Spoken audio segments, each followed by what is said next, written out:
Media fact checker. US allows Russian oil tanker to deliver crude to Cuba amid blockade.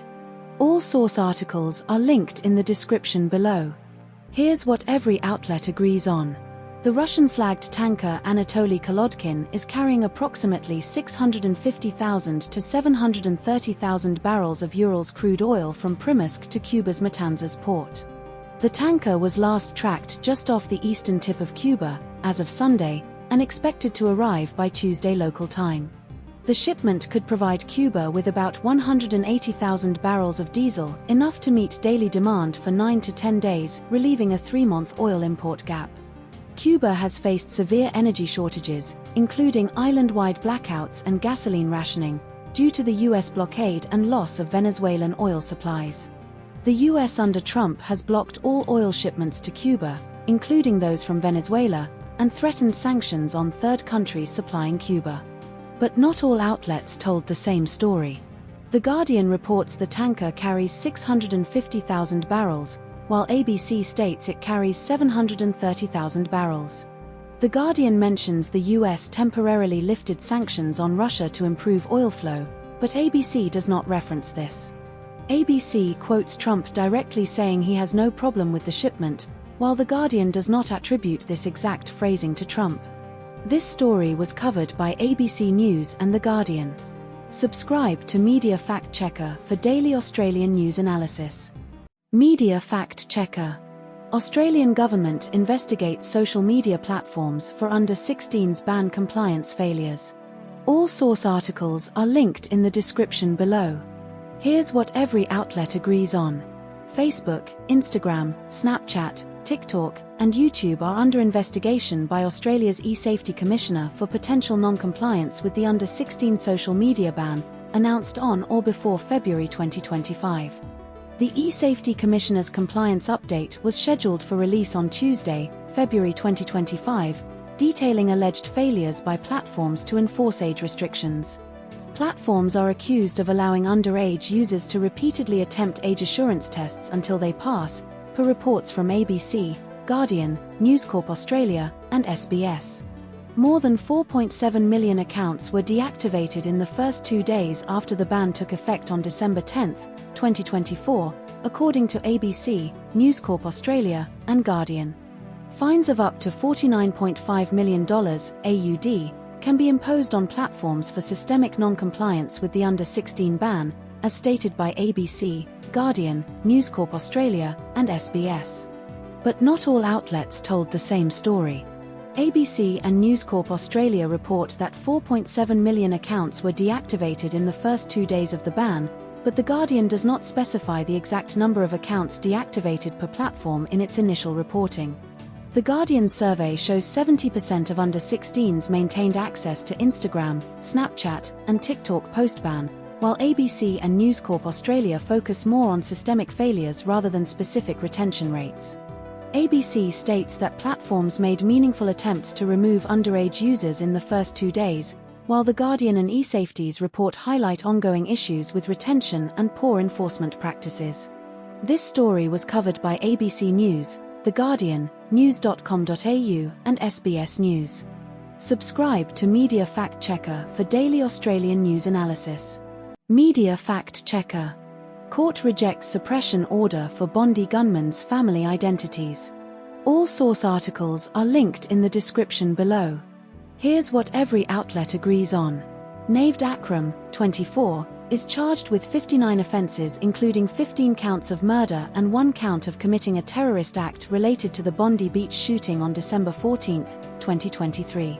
Akram's father, Sajid Akram, 50, was shot dead by police at the scene of the attack during a Hanukkah festival at Bondi Beach. A Sydney court, local court Judge Hugh Donnelly, dismissed a 40-year suppression order request for Akram's mother, brother, and sister's identities, addresses, and workplaces on March 21, 2024. Akram's license, containing his address, Bonnyrigg, Sydney, was posted on social media shortly after the December shooting, making suppression ineffective per Judge Donnelly. Media outlets including ABC, Guardian Australia, 9, and News Corp Australia opposed the suppression order, arguing the information was already public. But not all outlets told the same story. ABC and Guardian both report the family's address was posted on social media via Akram's driver's license, but News Corp Australia does not specify how the address became public. Guardian states the brief of evidence had yet to be served during the hearing, while News Corp Australia claims it was due to be served next week, implying it had not been served at the time of their article. ABC and Guardian refer to the event as a Hanukkah festival, while News Corp Australia calls it a Chanukah by the Sea event, potential minor naming discrepancy. This story was covered by ABC News, The Guardian, and news.com.au. Subscribe to Media Fact Checker for daily Australian news analysis. Media Fact Checker. Australia's 2026 daylight saving time change ending in April with clocks moving back. All source articles are linked in the description below. Here's what every outlet agrees on. Daylight saving in Australia ends on Sunday, April 5, 2026, when clocks move back 1 hour at 3 a.m. local time to 2 a.m. States and territories observing daylight saving include New South Wales, Victoria, South Australia, Tasmania, the Australian Capital Territory, and Norfolk Island. Queensland, Western Australia, the Northern Territory, Christmas Island, and the Cocos, Keeling, Islands do not observe daylight saving. Daylight saving begins again in participating states on Sunday, October 4, 2026. The change occurs on the first Sunday of April annually, coinciding with Easter Sunday in 2026. But not all outlets told the same story. No contradictions found between sources on core factual details. This story was covered by ABC News, The Guardian, and news.com.au. Subscribe to Media Fact Checker for daily Australian news analysis. Media Fact Checker. 13-year-old girl charged in Melbourne antisemitic crime spree involving stolen vehicles and assaults. All source articles are linked in the description below. Here's what every outlet agrees on. A 13-year-old girl from the Bayside area was charged with 52 offences including reckless conduct endangering serious injury, multiple counts of theft of motor vehicle, burglary, handling stolen goods, and threatening physical harm or property damage on the basis of a protected attribute, antisemitism. The girl was remanded to appear in Children's Court after being arrested on Tuesday, the 25th of March. On the 25th of March, the girl and 2 other girls allegedly drove a stolen black Hyundai sedan in Melbourne's southeastern suburbs, Hampton, Riponlia, Caulfield, and shouted offensive anti-Semitic remarks while throwing eggs at pedestrians. On the 28th of March, the stolen Hyundai allegedly swerved towards Jewish families crossing Hotham Street and Glen Eira Road in Riponlia around 7 p.m., narrowly missing them. A stolen silver SUV allegedly attempted to hit a cyclist in Brighton on Monday night, the 24th of March, with its passenger door, then rammed the bike from behind. The 45-year-old cyclist suffered non-life-threatening injuries and the vehicle fled the scene. But not all outlets told the same story. The Guardian states the cyclist was taken to hospital with non-life-threatening injuries, while the Age's quote from his sister implies more severe trauma, pretty lucky to be alive. The Guardian reports the e-scooter victims did not require medical attention, whereas ABC describes the cyclist's injuries as non-life-threatening, implying some medical care was needed. The Age includes a direct quote from the cyclist's sister about filming by the offenders, but this detail is absent from The Guardian and ABC. This story was covered by ABC News, The Guardian, and The Age. Subscribe to Media Fact Checker for daily Australian news analysis. Media Fact Checker. Western Australia invokes emergency fuel supply powers amid regional shortages. All source articles are linked in the description below. Here's what every outlet agrees on. WA Premier Roger Cook activated emergency powers under the Fuel, Energy and Power Resources Act 1972 to force fuel suppliers to disclose supply chain details. 3 of 6 major fuel suppliers refused to voluntarily provide stock levels, incoming shipments, and delivery timetables after Premier Cook's initial request. The emergency powers allow WA to comply with the Commonwealth's Keep Australia Moving, Level 2, National Fuel Plan. Energy Minister Amberjade Sanderson stated penalties for non-compliance could reach $100,000 per day for corporations and $10,000 per day for individuals. Regional WA, agricultural and mining sectors, faces the most severe fuel supply challenges. But not all outlets told the same story. News Kamau states the emergency powers are completely different from COVID measures, while ABC clarifies the 1972 Fuel Act is distinct but does not call it completely different. News Kamau omits the specific penalty amounts, $100,000 per day for corporations, mentioned in ABC and SBS, though SBS headline lacks detail.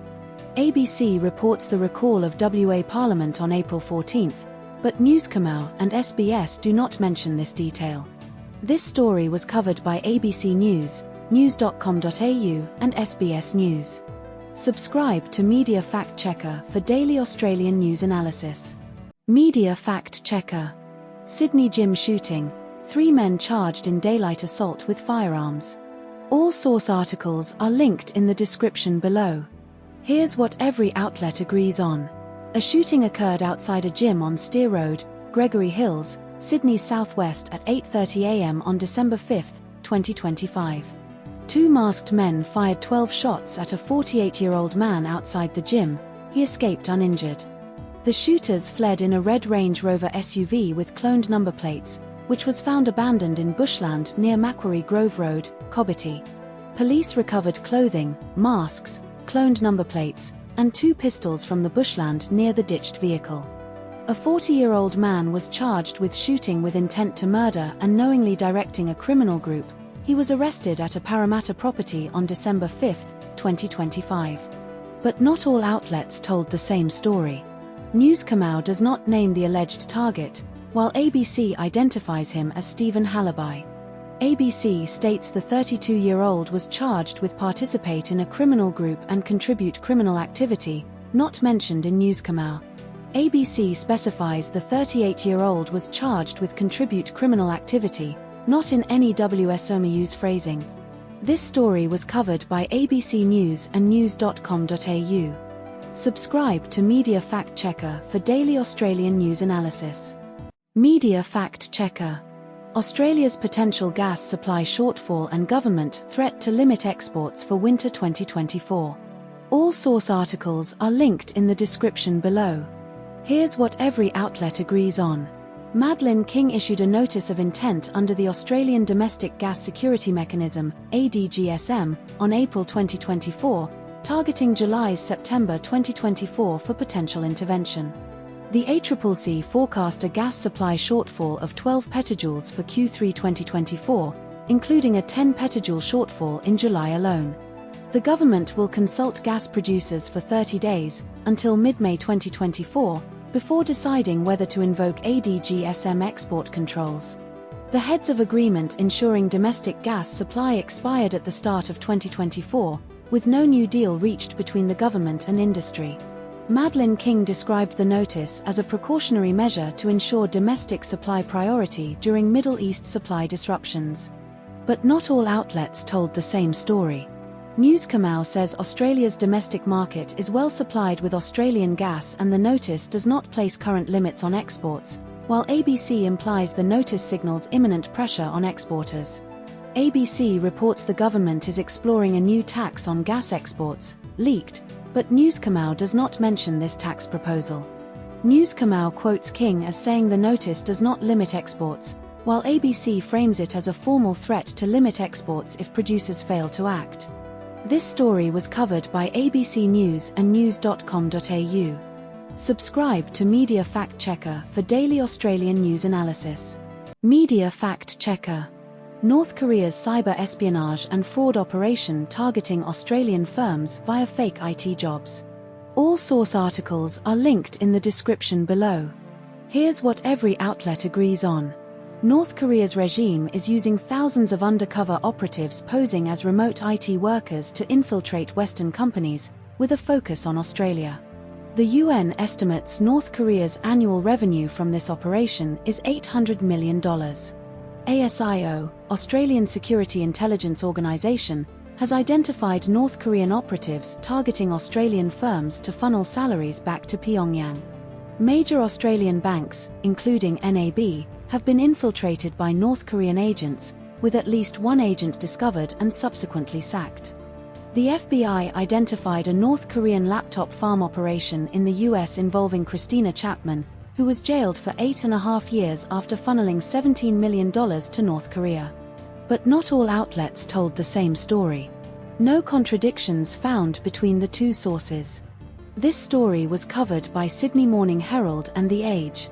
Subscribe to Media Fact Checker for daily Australian news analysis. Media Fact Checker. TGA proposes reforms to Australian sunscreen regulations amid SPF testing controversies. All source articles are linked in the description below. Here's what every outlet agrees on. The Therapeutic Goods Administration, TGA, proposed sweeping reforms to Australian sunscreen regulations in response to concerns about SPF protection claims. Choice tested 20 popular SPF 50 and SPF 50+ sunscreens in June 2023 and found 16 did not meet their advertised SPF claims, with results ranging from SPF 4 to SPF 43 instead of SPF 50+. More than a dozen sunscreens have been pulled from shelves or paused from supply in Australia due to SPF concerns, including Banana Boat Baby Zinc Sunscreen Lotion, tested at SPF 28 instead of SPF 50+, Kohl's SPF 50+ Sunscreen Ultra Tube, tested at SPF 43, and Ultraviolet's Australian Sunscreen, tested at SPF 4 instead of SPF 50+. Australia has the highest rates of skin cancer and melanoma globally, with around 2,000 deaths annually, according to the TGA. The TGA's proposed reforms include changes to SPF testing requirements, stronger oversight of testing laboratories, and potential replacement of SPF numbers with low, medium, high, very high ratings. But not all outlets told the same story. ABC, Article 1, states the TGA proposed replacing SPF numbers with low, medium, high, very high ratings, while ABC, Article 2, does not explicitly mention this proposal in the headline or opening paragraphs, focusing instead on the TGA's defense of its handling of the scandal. The TGA's concern about exposing trade secrets via public SPF data is mentioned only in ABC Article 1, with no explicit mention in the other sources. News Kamau highlights Ultraviolet's Instagram post boasting about $150,000 in testing costs, which is not referenced in the ABC articles. This story was covered by ABC News and news.com.au. Subscribe to Media Fact Checker for daily Australian news analysis. Media Fact Checker. Sydney private school teacher charged with grooming and child abuse material offences. All source articles are linked in the description below. Here's what every outlet agrees on. Benjamin David Collinge, a 29-year-old casual music teacher at Newington College, was arrested on March 28, 2024, in Beecroft, Sydney's north, for allegedly grooming a 14-year-old girl and accessing child abuse material. Collinge allegedly posed as a 17-year-old boy online to contact the vulnerable 14-year-old girl via a social media app affected by Australia's under-16 social media ban. Collinge offered the girl a not significant amount of money in exchange for sexually explicit material, with multiple messages exchanged between them. Police found child abuse material on an electronic device during a search of Collinge's Beecroft home. Newington College terminated Collinge's employment after his arrest, with headmaster Michael Parker confirming no Newington students were involved in the alleged grooming. But not all outlets told the same story. No contradictions found between the two sources. This story was covered by ABC News and Sydney Morning Herald. Subscribe to Media Fact Checker for daily Australian news analysis. Media Fact Checker. Australian researchers find vaping likely causes lung and oral cancer, urging policy action. All source articles are linked in the description below. Here's what every outlet agrees on. Researchers from UNSW Sydney led a review of evidence, 2017 to 2025, concluding vaping is likely to cause lung and oral cancer, published in Carcinogenesis, Guardian, and referenced by ABC. The review analysed animal studies, e.g., mice exposed to e-cigarette vapor developed lung tumors, human case reports, e.g., oral cancer in non-smokers with vaping history, and biomarker studies, DNA damage, inflammation, Guardian ABC. Adjunct Professor Bernard Stewart, UNSW, and lead author Freddie Seeters, UNSW epidemiologist, co-authored the study, stating vaping causes pre-carcinogenic changes in oral and lung tissues, Guardian ABC. Australia's 2024 legislation restricts vape sales to pharmacies for smoking cessation only, but black market vapes remain widely available, ABC. Nicotine-free vapes are not safe alternatives, as they contain harmful substances like volatile organic compounds, formaldehyde, acrolein, metals, nickel, chromium, and cytotoxic flavorings, cinnamaldehyde, ABC. But not all outlets told the same story. The Guardian states vaping cannot be considered safer than smoking, explicit claim, while ABC frames it as no longer considered safer, conditional phrasing. The Guardian cites Professor Stephen Duffy's opinion that vaping is not as harmful as smoking off the back of the research, but ABC omits this nuance entirely.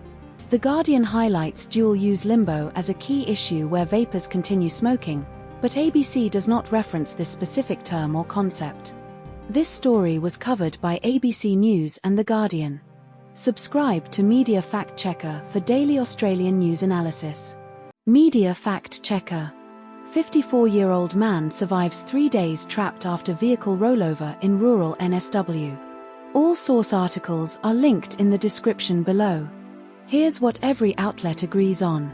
A 54-year-old man survived 3 days trapped in a rural creek after his vehicle rolled over on Monday near Renshaw McGir Way, Curra Creek, NSW. The crash occurred on Monday, with the man found alive on Thursday morning by a local farmer checking his fence. The man escaped the rapidly sinking vehicle but was unable to climb back up due to injuries and left his phone in the car. The man was found in a serious but stable condition, suffering dehydration, hypothermia, chest and limb injuries.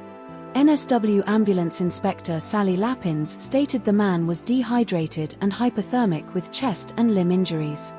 But not all outlets told the same story. ABC states the man is 54 years old, while Newscomau describes him as being in his 50s.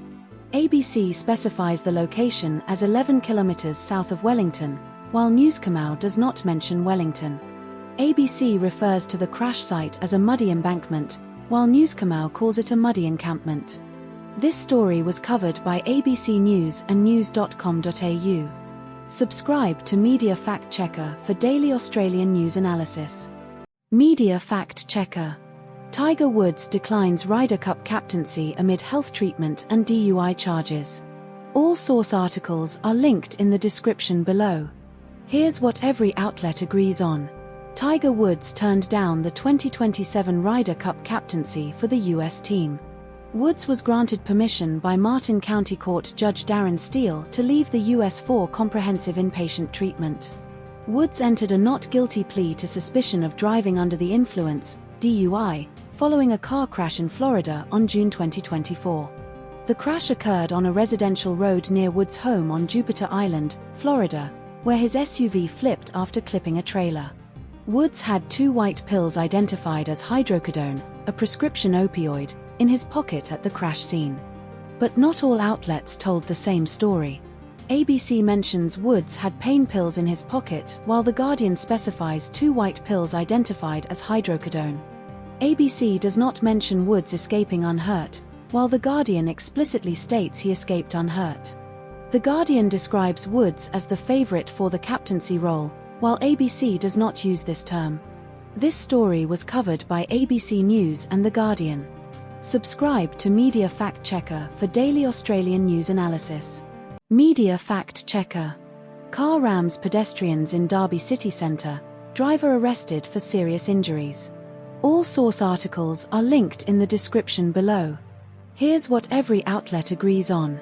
7 people suffered serious but not life-threatening injuries after a car struck pedestrians in Derby city centre on Saturday, 2024 XXXX, at approximately 9:30 p.m., 21:30 GMT. The driver, a man in his 30s, was arrested on suspicion of attempted murder, causing serious injury through dangerous driving, inflicting grievous bodily harm with intent, and dangerous driving. The incident occurred in Derby, Derbyshire, near Friar Gate, with the car identified as a black Suzuki Swift. Victims were treated at the scene and taken to Royal Derby Hospital and Queen's Medical Centre in Nottingham. Police stated there is no ongoing public risk and a section of Friar Gate is closed for an unspecified period. But not all outlets told the same story. News Kamau specifies the incident occurred at Friar Gate, while Guardian does not explicitly name the location beyond city centre. News Kamau mentions Queen's Medical Centre in Nottingham as a hospital for victims, but Guardian does not reference Nottingham or the second hospital. News Kamau includes the exact time, 21:30 GMT, and date, Saturday, while Guardian omits the exact time and date. This story was covered by The Guardian and news.com.au. Subscribe to Media Fact Checker for daily Australian news analysis. Media Fact Checker. Travel expenses and affordability of Albania compared to other European destinations during summer. All source articles are linked in the description below. Here's what every outlet agrees on. Albania is described as Europe's most affordable destination for summer travel by the author in both Thej and SMH articles. The author spent a week in Albania during late northern summer with exchange rates of $1 equals 55 cents and 54 Albanian lek, later updated to $1 equals 60 cents and 57 lek, in both articles.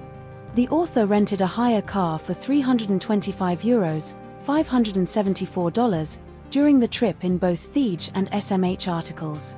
The author visited Tirana, Vlor, Gjirokastra, and Sarand during the trip in both Thej and SMH articles.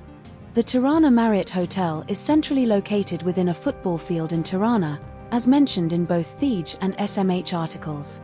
But not all outlets told the same story. No contradictions found between the two sources. This story was covered by Sydney Morning Herald and The Age. Subscribe to Media Fact Checker for daily Australian news analysis. Media Fact Checker. Australian government urges Fair Work Commission for minimum wage increase above inflation. All source articles are linked in the description below. Here's what every outlet agrees on. The Albanese government submitted to the Fair Work Commission's annual wage review asking for an economically sustainable real wage increase for 2.7 million minimum wage and award-reliant workers in Australia. About 2.7 million Australians, roughly a quarter of the nation's workforce, are on the national minimum wage or award-reliant jobs. The current minimum wage is $175.40 per week, higher than when the Albanese government took office in 2022. The Fair Work Commission's upcoming decision on the minimum wage will take effect from July 1st. The Reserve Bank of Australia raised the official cash rate to 4.1% on March 17, 2026, marking the second consecutive hike in 2026. But not all outlets told the same story. News Kamau states the minimum wage is currently $175.40 per week, higher than in 2022, while ABC does not provide a direct comparison figure for the current minimum wage increase. News Kamau does not mention the ACTU's specific 5% wage increase request or ACCI's 3.5% request, which ABC explicitly reports. News Kamau does not reference the government's submission being ambiguous about what constitutes a real increase, which ABC highlights as a key point. This story was covered by ABC News and news.com.au. Subscribe to Media Fact Checker for daily Australian news analysis. Media Fact Checker. Tropical Cyclone Narelle's landfall in Western Australia and its unique red sky phenomenon. All source articles are linked in the description below. Here's what every outlet agrees on. Tropical Cyclone Narelle made landfall in Western Australia on Friday, March 27, roughly 900 kilometres north of Perth in the Food Bowl region. The skies over Shark Bay turned an eerie blood-red colour before the cyclone's landfall due to an iron-infused dust storm. The red sky was caused by high winds picking up rust-red, iron-rich soils from the Pilbara region, less than 400 kilometres northeast of Denham. Jessica Lingard, Bureau of Meteorology, and Angus Hines, Bureau of Meteorology, both attributed the phenomenon to strong winds, dry ground, and iron-rich soil. Onslow in Western Australia experienced a similar red dust event in January 2015 from inland thunderstorms. But not all outlets told the same story. Guardian Article 1 states Cyclone Narelle hit 900 kilometres north of Perth, while ABC does not specify the exact distance but focuses on Shark Bay's location 500 kilometers south of Exmouth. Guardian Article 1 does not mention the role of cloud cover in intensifying the red hue, which ABC emphasizes as a key factor. ABC reports the red sky lasted several hours and cleared within half an hour of wind and rain, while Guardian Article 1 does not specify the duration. This story was covered by ABC News and The Guardian. Subscribe to Media Fact Checker for daily Australian news analysis. Media Fact Checker. Scientists discover over 110 new deep-sea species in Coral Sea expedition. All source articles are linked in the description below. Here's what every outlet agrees on. More than 110 new fish and invertebrate species were discovered in the Coral Sea, with scientists expecting the total to exceed 200. The expedition took place aboard the CSIRO's RV Investigator, departing from Brisbane in October and lasting 35 days. The Coral Sea Marine Park is Australia's largest marine protected area, spanning nearly 1 million square kilometres east of the Great Barrier Reef. Dr. Will White, CSIRO Voyage Chief Scientist, identified 4 new species: a skate, ray, Urolophus genus, deepwater cat shark, Aprosturus genus, and a chimera, ghost shark. The voyage collected specimens from waters between 200 meters and 3 kilometers deep, including brittle stars, crabs, sea anemones, and sponges. But not all outlets told the same story. The Guardian states the expedition traveled as far as Mellish Reef, 1000 kilometer off Queensland, but ABC does not mention this specific location. The Guardian reports the Coral Sea is almost half a degree warmer than 30 to 40 years ago, with record temperatures for the last summer and calendar year, while ABC does not specify temperature changes. The Guardian mentions the voyage reached 3 kilometers deep, while ABC states it reached 3,900 meters deep, a discrepancy of 3.6 kilometers. This story was covered by ABC News and The Guardian. Subscribe to Media Fact Checker for daily Australian news analysis. Media Fact Checker. F1 safety crisis after Oliver Bearman's high-speed crash at Japanese GP due to new energy regulations. All source articles are linked in the description below. Here's what every outlet agrees on. Oliver Bearman crashed at the Japanese Grand Prix, Suzuka Circuit, after evading Franco Colapinto's Alpine due to a closing speed of 50 km per hour, 31 miles per hour, at 190 to 191 miles per hour, 307 km/h. Bearman's impact with the barrier was measured at 50 G, and he escaped with only bruising, while his Haas car was heavily damaged. The crash occurred when Bearman was using boost mode, extra electrical power, while Colapinto was recovering energy, creating a significant speed differential. Team principals Ayao Komatsu, Haas, and Andrea Stella, McLaren, called the incident a lucky escape and urged immediate action on closing speeds. Williams driver Carlos Sainz warned that such accidents were always going to happen under the new regulations and criticized the lack of safety measures on high-speed circuits like Baku, Singapore, or Las Vegas. But not all outlets told the same story. Guardian Article 1 states Bearman's speed was 190 miles per hour, while Guardian Article 2 reports 191 miles per hour, 307 km/h. Guardian Article 1 spells Haas team principal's name as Ayao Komatsu, while ABC spells it as Ayo Komatsu. Guardian Article 2 mentions Bearman's car was in pieces after the crash, but ABC does not specify this detail. This story was covered by ABC News and The Guardian. Subscribe to Media Fact Checker for daily Australian news analysis. Media Fact Checker. Angus Taylor's car theft and coalitions fuel excise demands amid political crisis. All source articles are linked in the description below. Here's what every outlet agrees on. Angus Taylor's car was stolen on March 27 from an address in Canberra's inner south. The stolen vehicle was located in Turner, a North Canberra suburb, later the same day.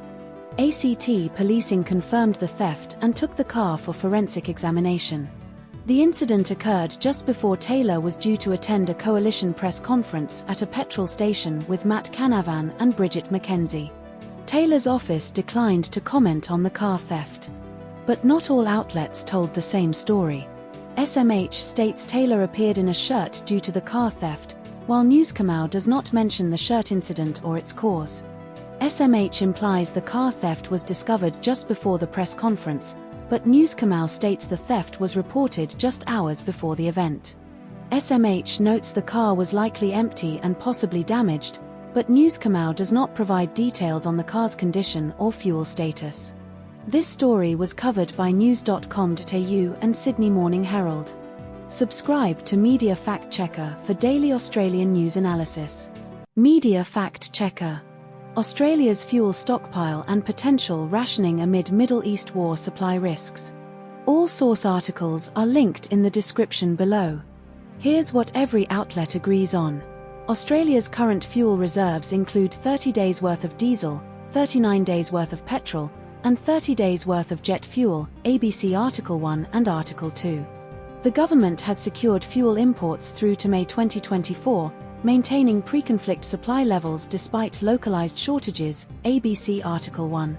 Internal government modelling from mid-March assumed rationing would only be triggered if the national diesel stockpile dropped to 10 days supply, ABC Article 1 and Article 2.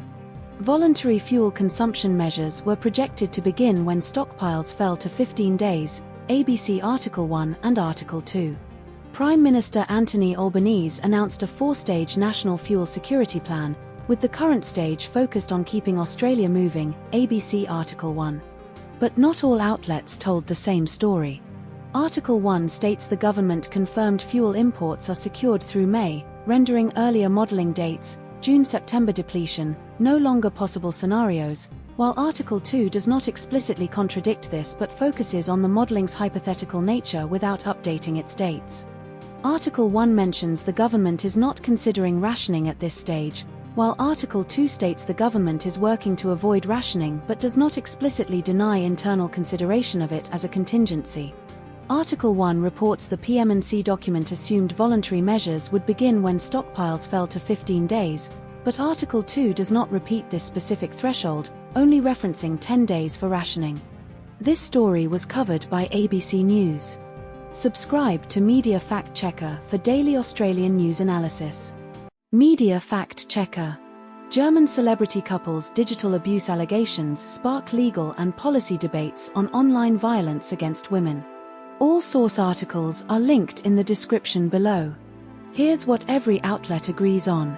Colin Fernandez and Christian Ullmann were a high-profile German celebrity couple married in 2011, with a daughter, who separated in 2023-2024. Fernandez accused Ullmann in Der Spiegel of creating fake social media profiles in her name, distributing sexualized images, videos, and subjecting her to digital violence. Fernandez filed a legal complaint against Ullmann in Spain in 2023, citing stronger legal protections for digital gender-based violence there. Ullmann denies the allegations and has threatened legal action against Der Spiegel for its reporting. Protests in Germany, including over 10,000 at Brandenburg Gate, demanded stronger laws against digital sexual violence and deepfakes. But not all outlets told the same story. Article 1 states Fernandez filed her complaint in Spain in 2023, while Article 2 states the couple separated in 2025 and Fernandez filed there after moving to Mallorca. Article 1 claims Ullmann's lawyer denied creating any deepfakes of Fernandez, while Article 2 does not explicitly state whether Ullmann's lawyer admitted to creating some but not others. Article 1 describes Fernandez allegations as identity abuse, not AI deepfakes, while Article 2 frames them primarily as AI-generated pornographic images. This story was covered by The Guardian. Subscribe to Media Fact Checker for daily Australian news analysis. Media Fact Checker. Former AFL player Nick Stevens convicted of fraud in pool installation scheme. All source articles are linked in the description below. Here's what every outlet agrees on. Nick Stevens was found guilty on 12 counts of obtaining a financial advantage by deception and one charge of using a false document in the County Court of Victoria, ABC, News Kamau. Stevens was remanded in custody until his plea hearing on May 21, 2024, ABC, News Kamau.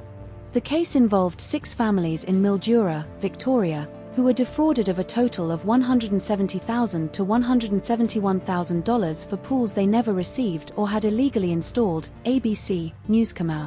Stevens pleaded not guilty to all 14 fraud-related charges, ABC News. Judge Fiona Todd denied an extension of Stevens' bail, stating she was unconvinced he should remain on bail, ABC News. But not all outlets told the same story. ABC reports Stevens was 45 years old at the time of the trial, while Newscomau states he was 46, ABC versus Newscomau. ABC mentions Stevens had financial difficulty towards the end of 2017, while Newscomau states he had stopped working on projects by early 2018, ABC versus Newscomau.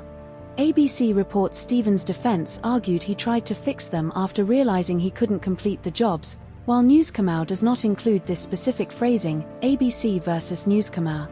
This story was covered by ABC News and news.com.au.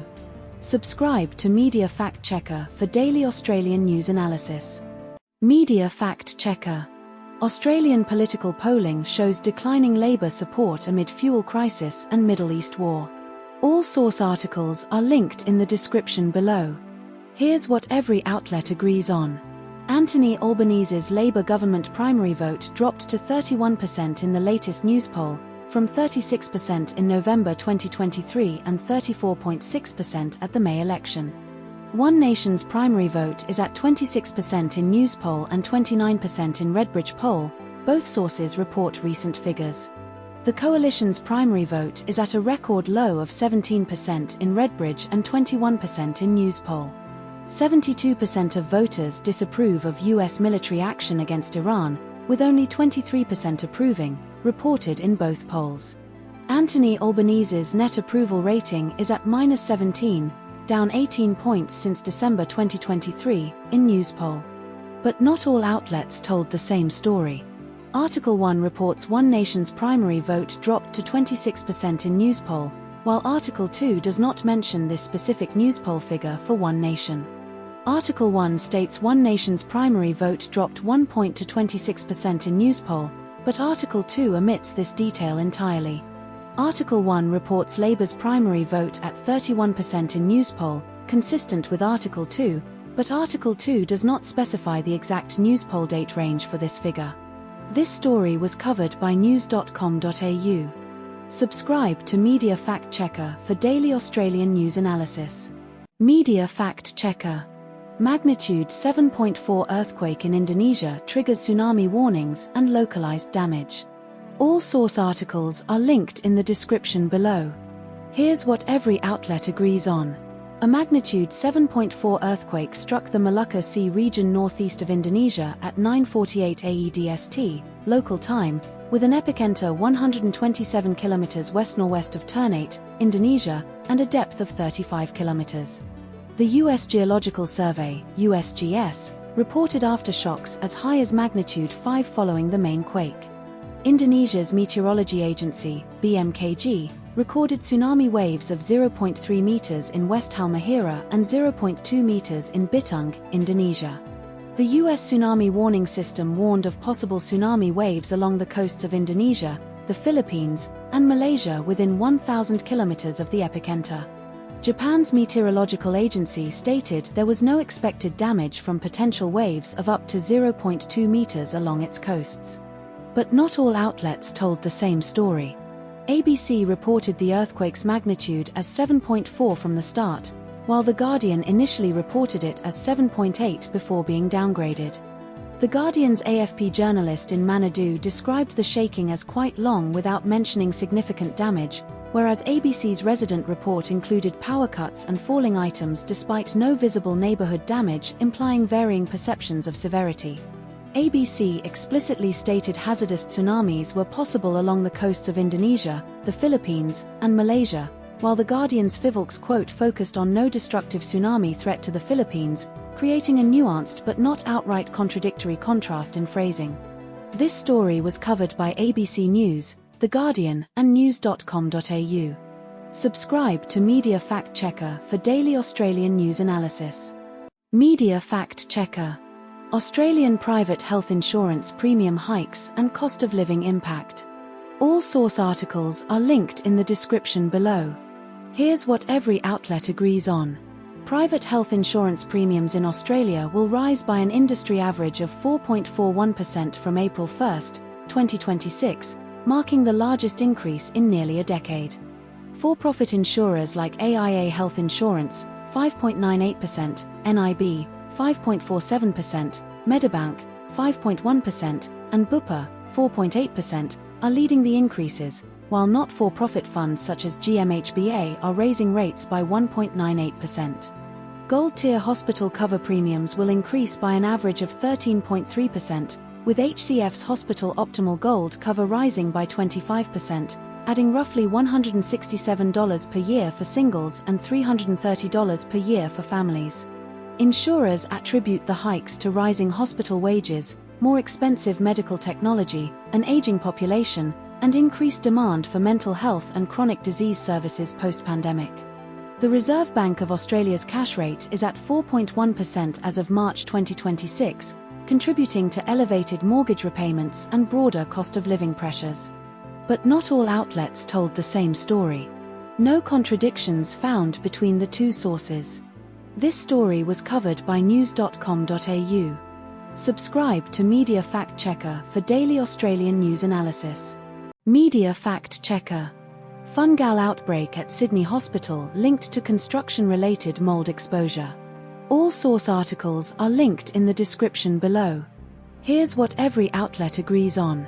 Royal Prince Alfred Hospital's transplant unit, Ward 9E, experienced a fungal outbreak in late 2025 linked to aspergillosis mold, killing 2 patients and seriously infecting 4 others.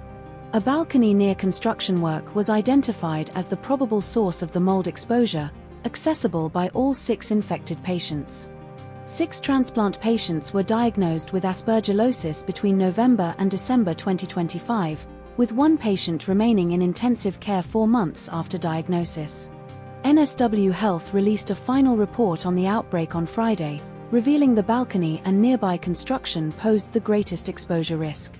The hospital's $900 million redevelopment was underway adjacent to the balcony during the outbreak.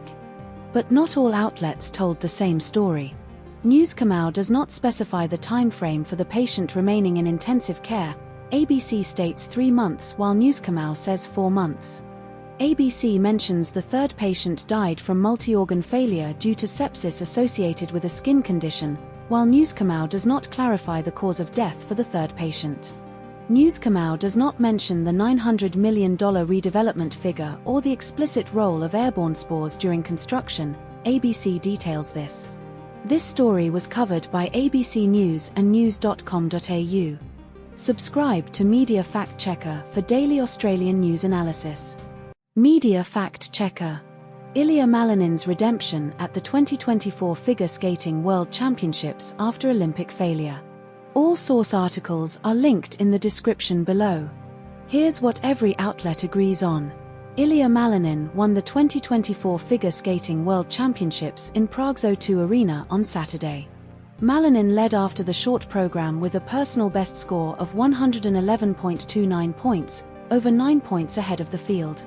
Malinin's free skate score was 218.11, finishing with a total of 329.40 points.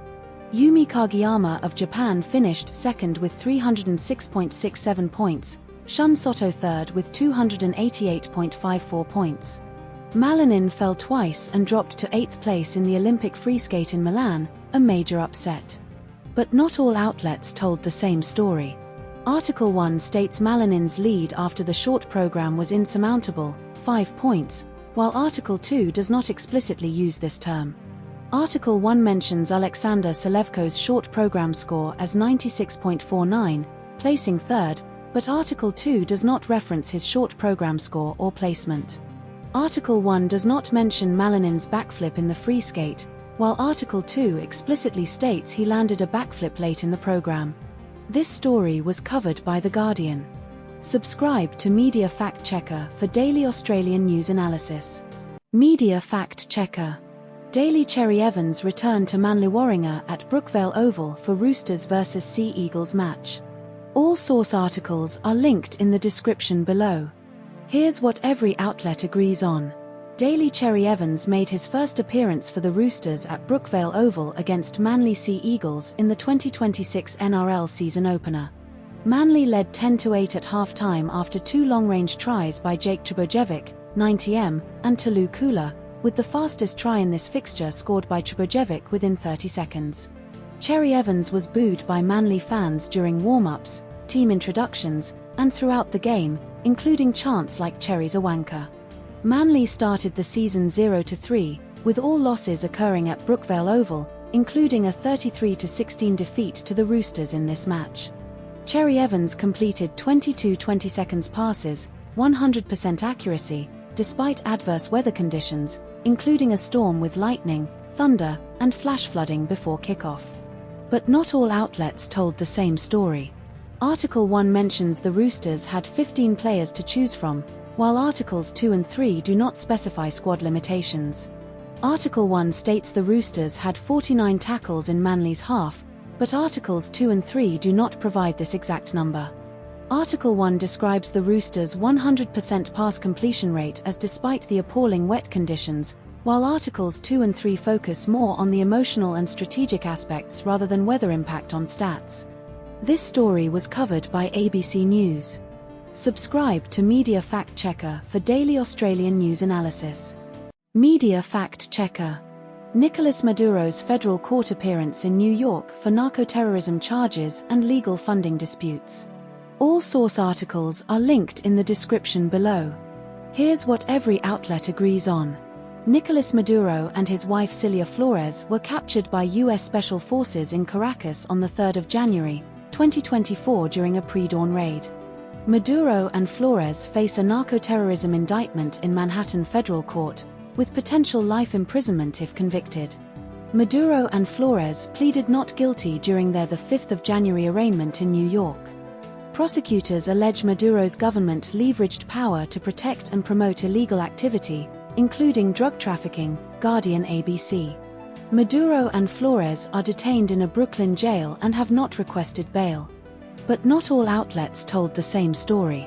Guardian Article 1 states Maduro's arrest enabled the U.S. to rebuild ties with Venezuela's Maduro-less government, not its exiled opposition, but Guardian Article 2 does not mention this specific diplomatic shift. ABC reports Maduro declared "I am a decent man, the constitutional president of my country" during arraignment, while Guardian Article 1 does not quote this exact statement. Guardian Article 1 implies Maduro appeared at ease with a smile and handshakes, but ABC does not describe his demeanor in such detail. This story was covered by ABC News and The Guardian. Subscribe to Media Fact Checker for daily Australian news analysis. Media Fact Checker.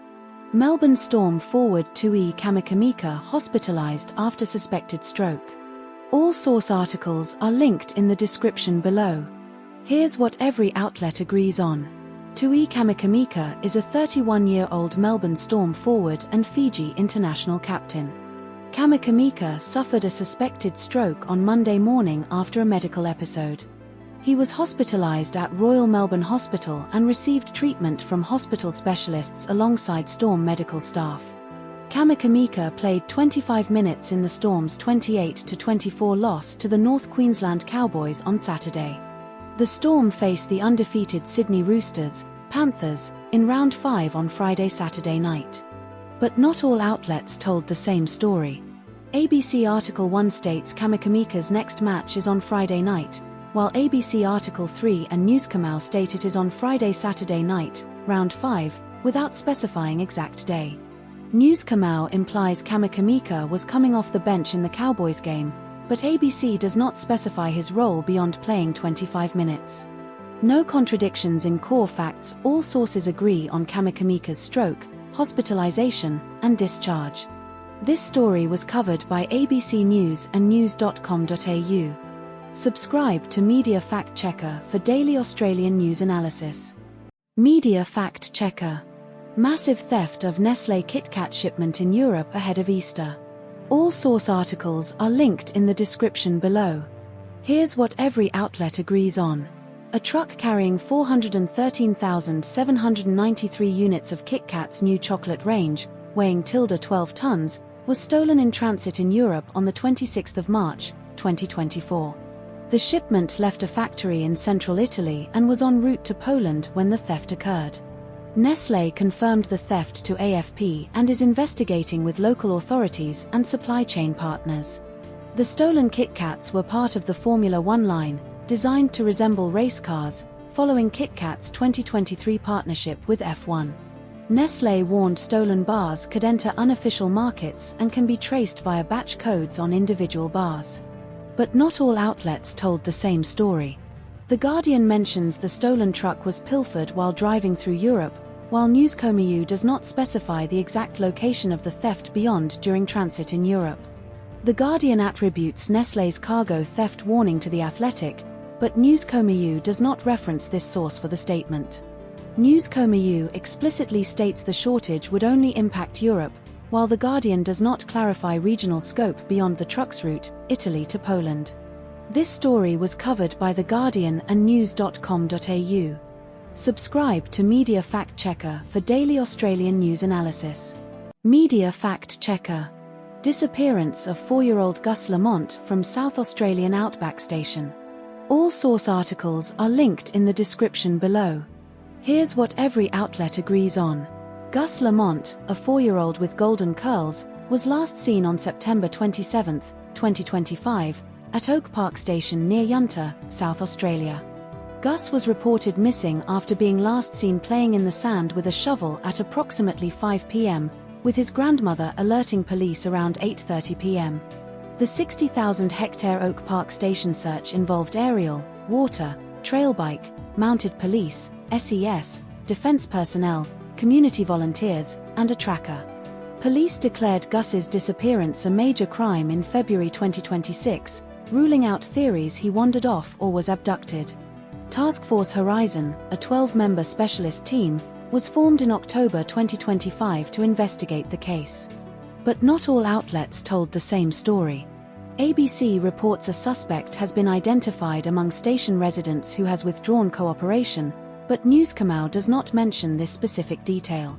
Newscomiu states Josie Murray was arrested for a firearms offence unrelated to Gus's disappearance, while ABC does not mention this arrest.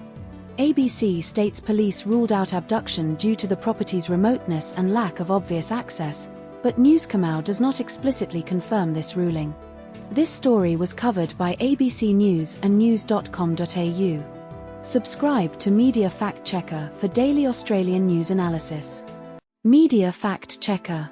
Swastika vandalism at Sydney Jewish bagel shop ahead of Passover opening. All source articles are linked in the description below. Here's what every outlet agrees on. A swastika was etched into the window of Locks in a Box, a Jewish bagel shop on Oxford Street, Paddington, Sydney, on Saturday the 21st of March, 2024. The shop's Paddington location was being renovated for an opening on the 9th of April, 2024. Owner Candy Berger is the granddaughter of a Holocaust survivor and discovered the swastika when removing brown paper covering the windows. NSW police launched an investigation into the malicious damage, with initial inquiries confirming the incident occurred on the 21st of March. The incident follows a wave of antisemitic incidents in Sydney's east, including car fires, house vandalism, and the Bondi Beach Hanukkah shooting on the 17th of December, 2023. But not all outlets told the same story. The Guardian refers to the Bondi shooting as occurring on the 17th of December, 2023, but the headline in Article 1 states it happened on the 18th of December, 2023. The Guardian describes the swastika as found scratched into the window while news.com.au calls it etched into the glass. The Guardian implies the swastika was discovered earlier this week, 25 to 28 March, without specifying the exact date, while news.com.au does not provide a timeline for discovery beyond Berger's Instagram post. This story was covered by The Guardian and news.com.au. Subscribe to Media Fact Checker for daily Australian news analysis. Media Fact Checker. Paul McCartney's 18th solo album The Boys of Dungeon Lane release and creative direction. All source articles are linked in the description below. Here's what every outlet agrees on. Paul McCartney announced his 18th solo album titled The Boys of Dungeon Lane on Date not specified but implied recent. The album's title references Dungeon Lane, a route from Liverpool to Speke Shoreline where McCartney spent his childhood. The album features 14 tracks and is described as McCartney's most introspective yet, focusing on memories of Liverpool and his early life. The lead single is Days We Left Behind, which references Dungeon Lane and was debuted on BBC Radio Merseyside. Paul McCartney is 83 years old as of the announcement. But not all outlets told the same story. Article 1 claims the album is presumably about McCartney's third wife, Nancy Shevell, while Article 2 does not mention this connection. Article 1 lists specific musical styles, Wings-style rock, Beatles-style harmonies, etc., that Article 2 does not reference. Article 1 provides a detailed tracklist of the album, while Article 2 does not mention any tracks beyond Days We Left Behind. This story was covered by The Guardian. Subscribe to Media Fact Checker for daily Australian news analysis. Media Fact Checker. Australian auction market slowdown due to interest rate hikes and economic uncertainty. All source articles are linked in the description below. Here's what every outlet agrees on. Melbourne's auction clearance rate dropped to 59% last weekend, below the 60% balanced market threshold, SMH, THEJ. Sydney's auction clearance rate was 55% last week, the lowest this year, SMH, Guardian. The national auction clearance rate fell to just under 57% last week, the lowest since the pandemic, Guardian. First home buyers are accessing government support like the 5% deposit scheme for properties up to $950,000, THEJ. The Reserve Bank of Australia, RBA, warned that rising interest rates could force more homeowners to sell due to financial strain, Guardian. But not all outlets told the same story. SMH reports Sydney's preliminary auction clearance rate was below 60% but does not provide a specific number, while Guardian states Sydney's clearance rate was 55% last week. THEJ states Melbourne's auction clearance rate weakened to 59% last weekend, but Guardian does not mention Melbourne's specific rate, only the national rate, 57%. SMH's Damien Cooley describes the market as mixed with some properties attracting strong interest, while TEG's Luke Banitsiotis suggests most auctions are passing in or not even reaching auction day. This story was covered by The Guardian, Sydney Morning Herald and The Age. Subscribe to Media Fact Checker for daily Australian news analysis. Media Fact Checker.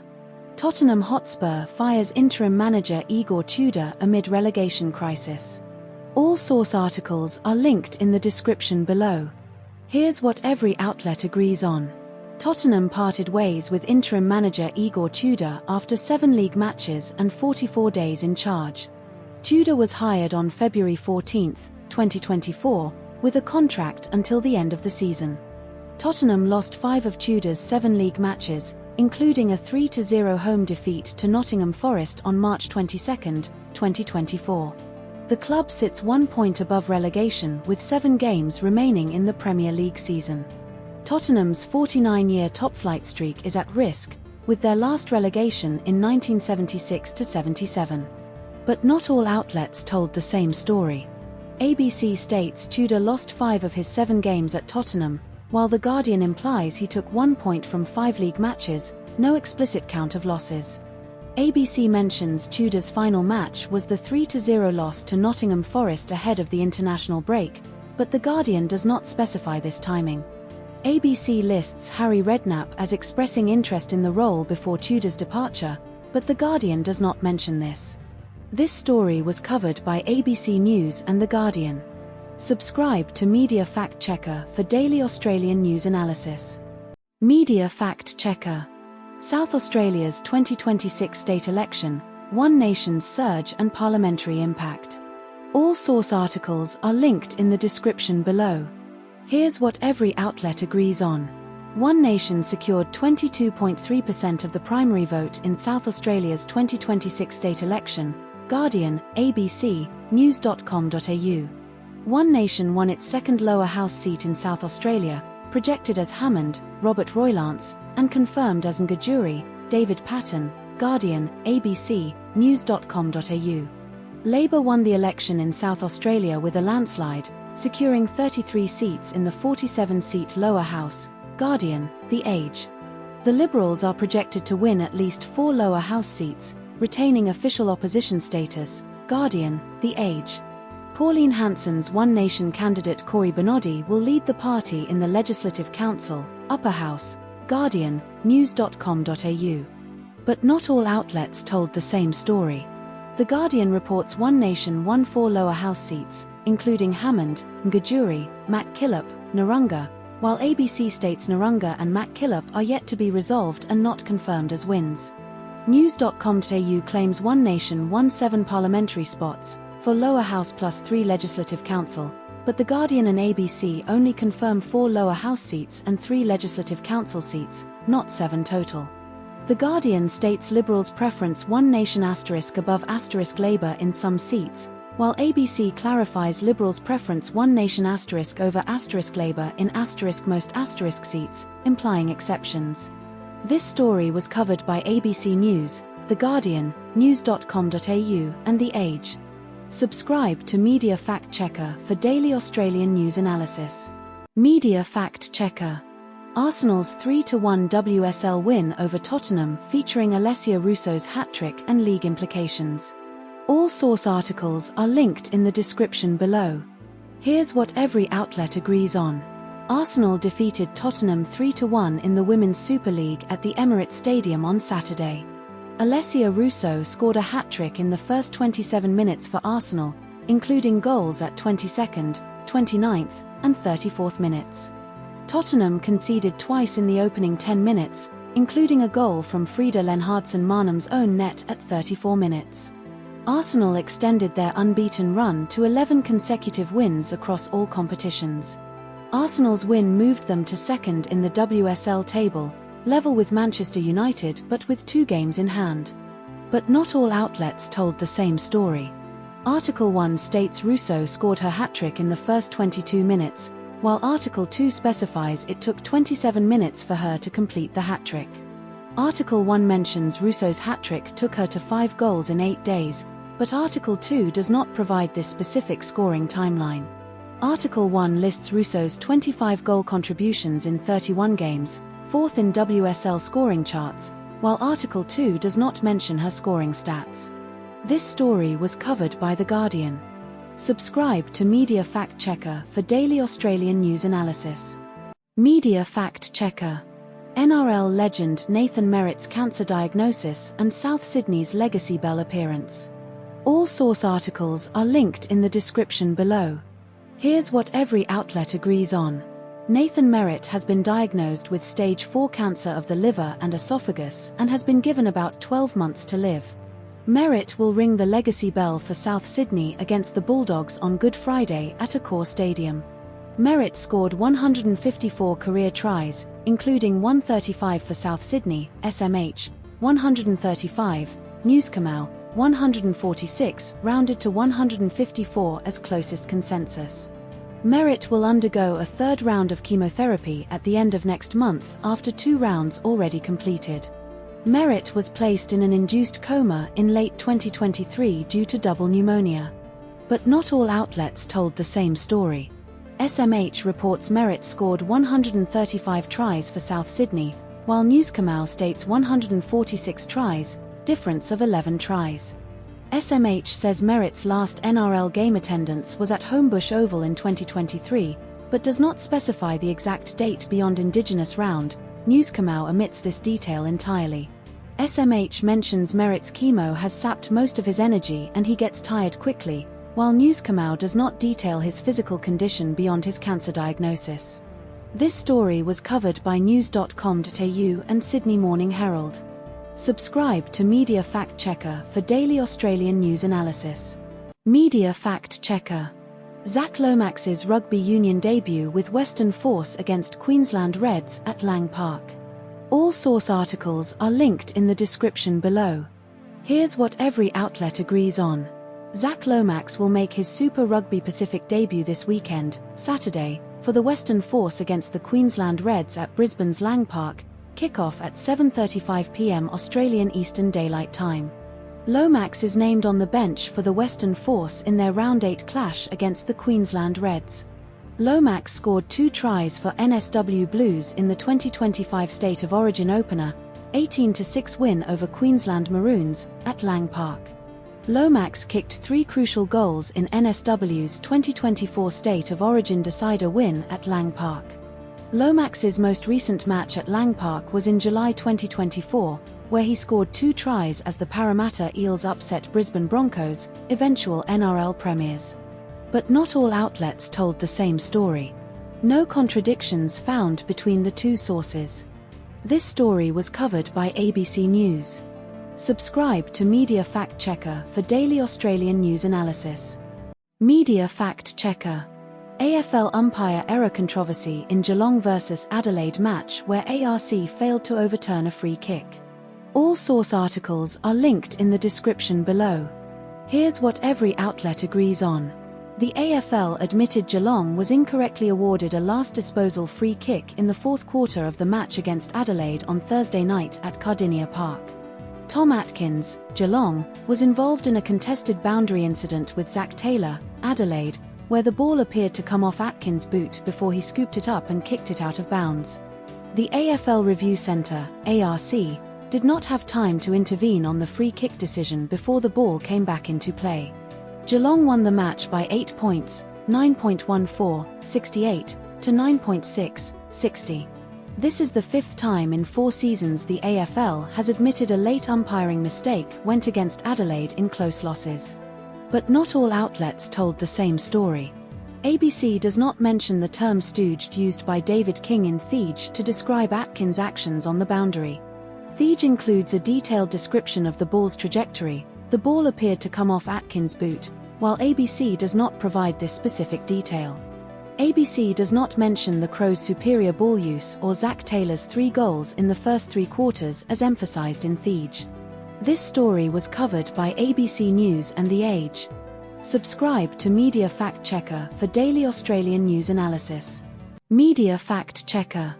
Australian government underwrites fuel imports amid Middle East tensions and shortages. All source articles are linked in the description below. Here's what every outlet agrees on. Prime Minister Anthony Albanese announced new fuel security powers on Saturday to underwrite additional fuel cargo imports due to Middle East tensions. The government will amend the Export Finance and Insurance Corporation Act to grant new powers for fuel security, with legislation introduced on Monday. Shortages of unleaded petrol and diesel are reported at hundreds of service stations, particularly in New South Wales and Queensland. Independent fuel distributors are struggling to secure supply from major importers, affecting regional Australia. The government urges motorists to avoid panic buying, citing it as a key factor in shortages. But not all outlets told the same story.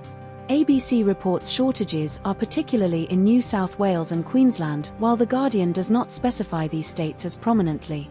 ABC highlights opposition calls for a 53% fuel excise cut as a recurring demand, but The Guardian does not mention this detail.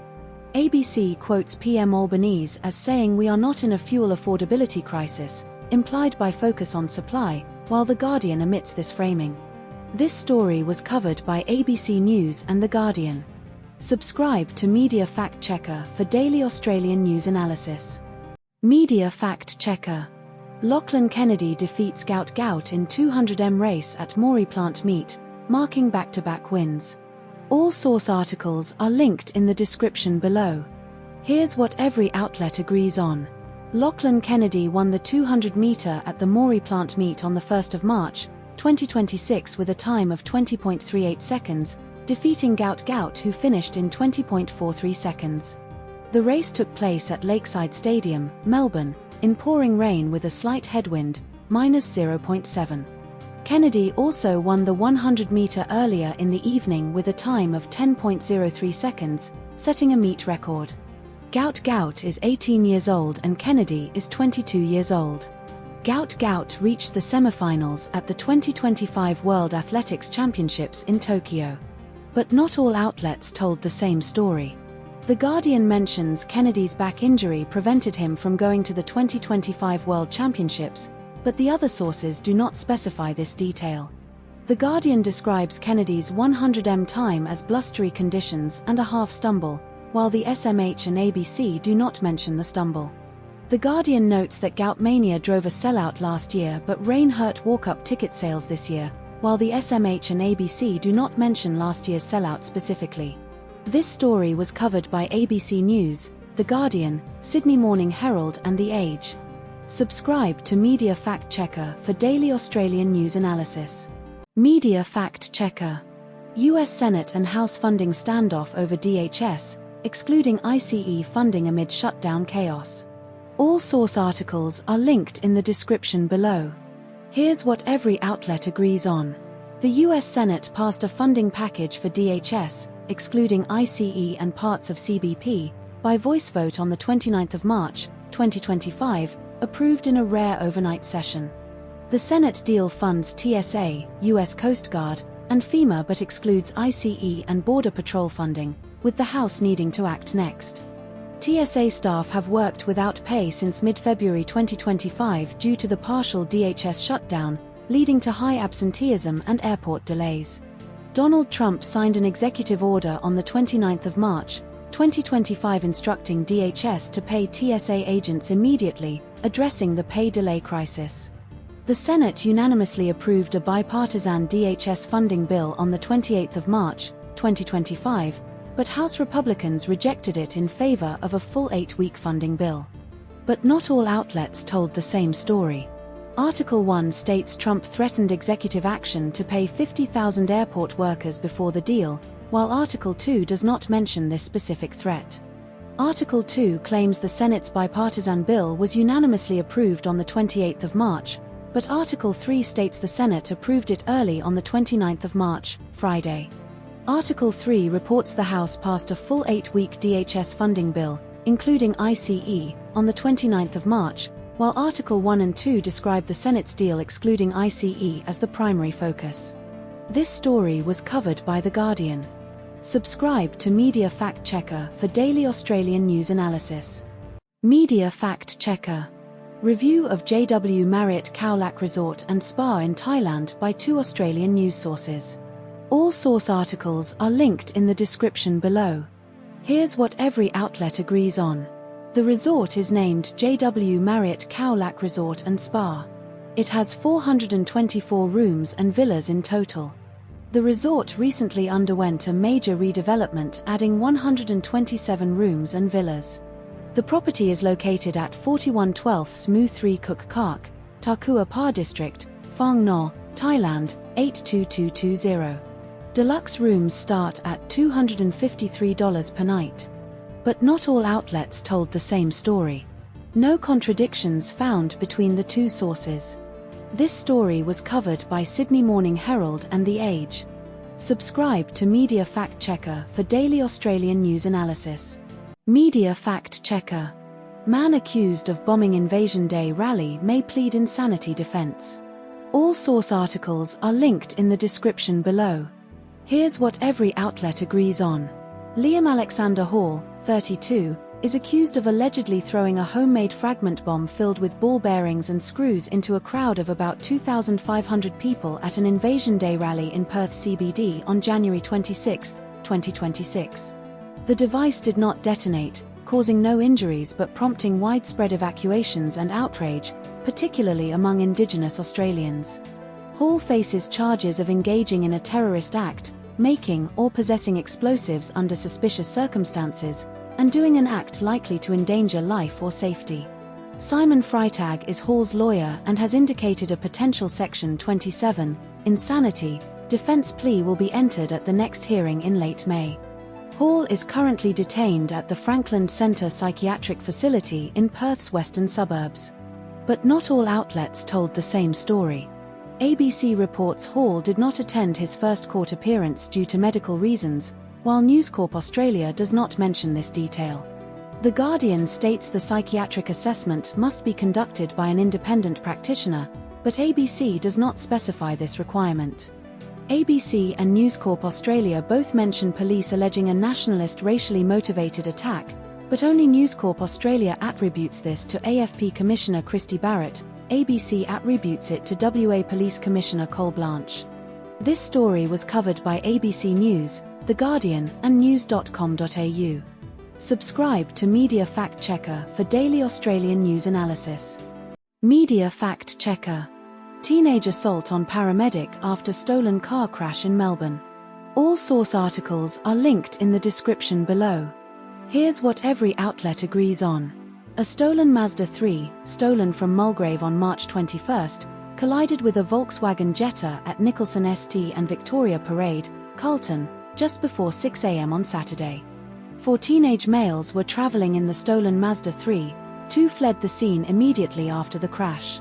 A 19-year-old man and a 15-year-old boy were injured in the crash and taken to hospital by ambulance. A 66-year-old man and a 76-year-old woman from Terang were in the Volkswagen and taken to hospital as a precaution. The 15-year-old boy assaulted a paramedic during transport to hospital, requiring treatment for their injuries.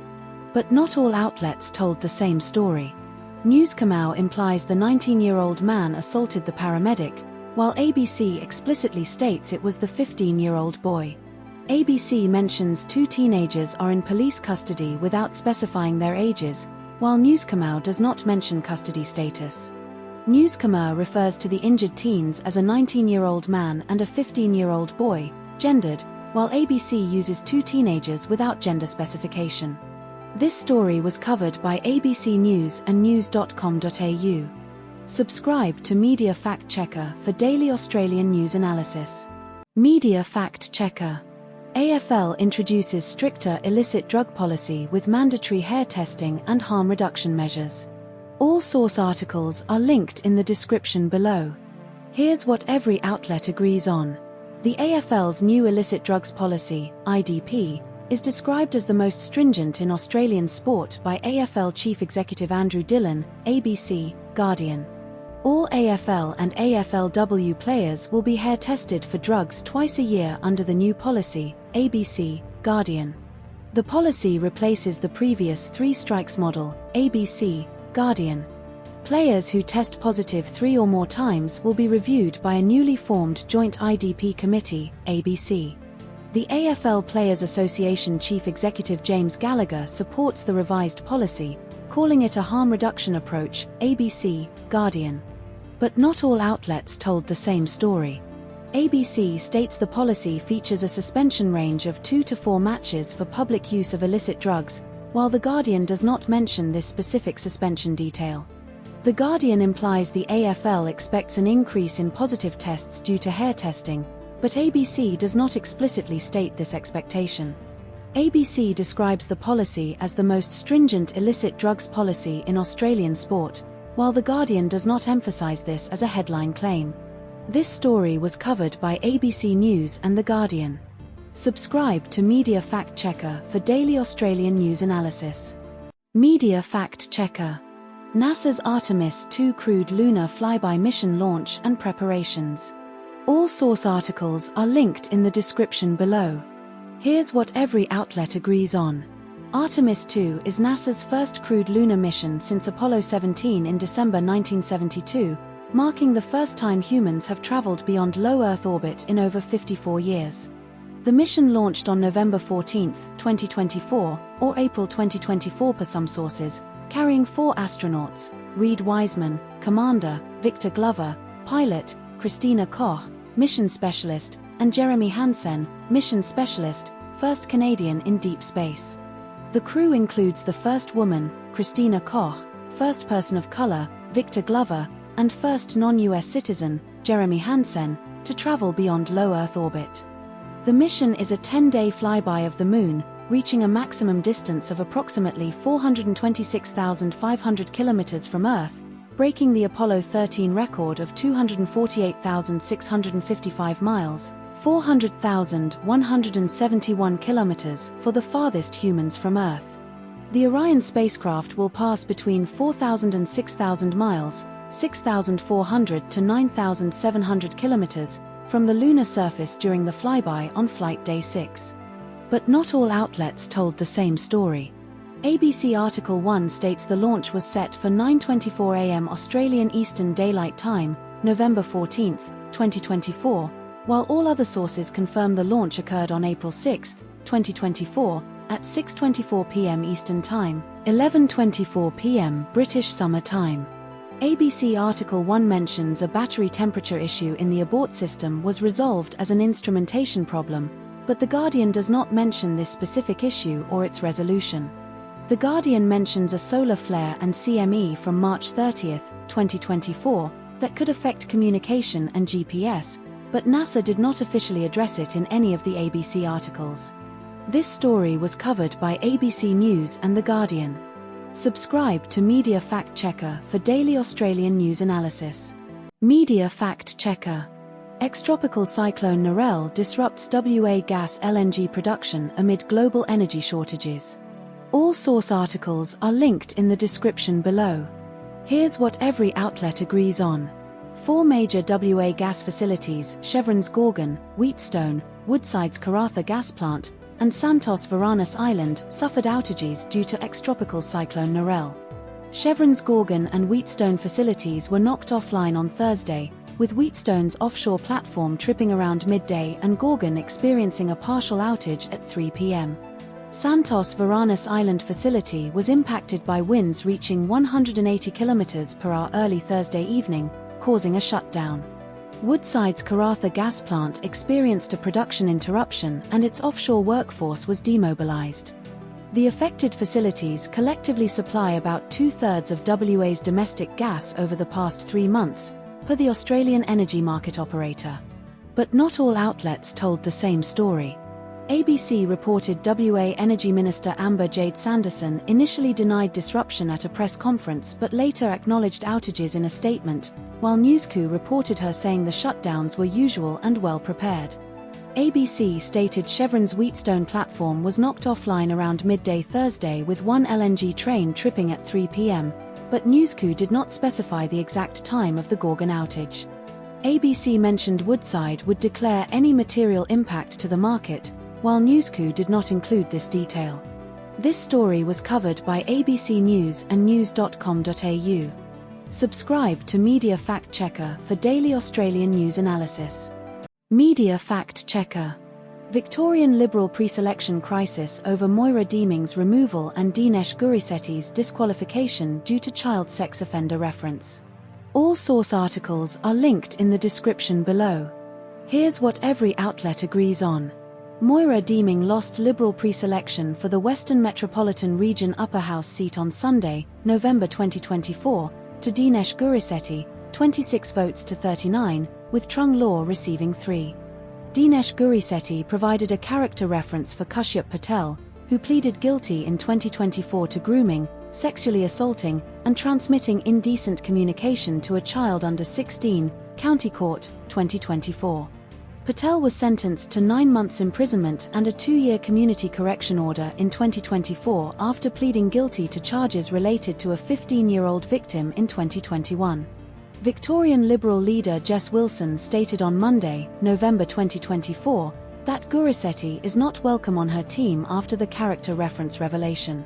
Moira Deeming was expelled from the Liberal Parliamentary Party room in 2023 for threatening defamation action against then-leader John Pesutto, who was later ordered to pay her $300,000 in damages and $2.3 million in legal costs. But not all outlets told the same story. News Kamau and ABC both report Deeming lost pre-selection to Gurisetti, but News Kamau states Gurisetti withdrew his candidacy, while ABC and Guardian report Gurisetti denied withdrawing and claimed pressure to do so. Guardian reports the party president Philip Davis stated Gurisetti advised me this morning he has withdrawn, but Gurisetti's letter to the party executive denies any formal withdrawal and claims he was pushed to consider resigning. ABC and Guardian both report Gurisetti's character reference for Patel was revealed after the pre-selection vote, but News Kamau states the reference emerged after pre-selection. It was revealed without specifying timing. This story was covered by ABC News, The Guardian, news.com.au, and The Age. Subscribe to Media Fact Checker for daily Australian news analysis. Media Fact Checker. Death of Australian reality TV star Conrad B. N. Stephen at age 35. All source articles are linked in the description below. Here's what every outlet agrees on. Conrad B. N. Stephen died at age 35. BN Stephen was a contestant on The Bachelorette 2021 season, hosted by Brooke Blurton. He also appeared on The Challenge and Bachelor in Paradise. Meghan Markle shared a tribute on Instagram about his death on Thursday. BN Stephen was in a relationship with singer Thelma Plum in 2023. This story was covered by Sydney Morning Herald and The Age. Subscribe to Media Fact Checker for daily Australian news analysis.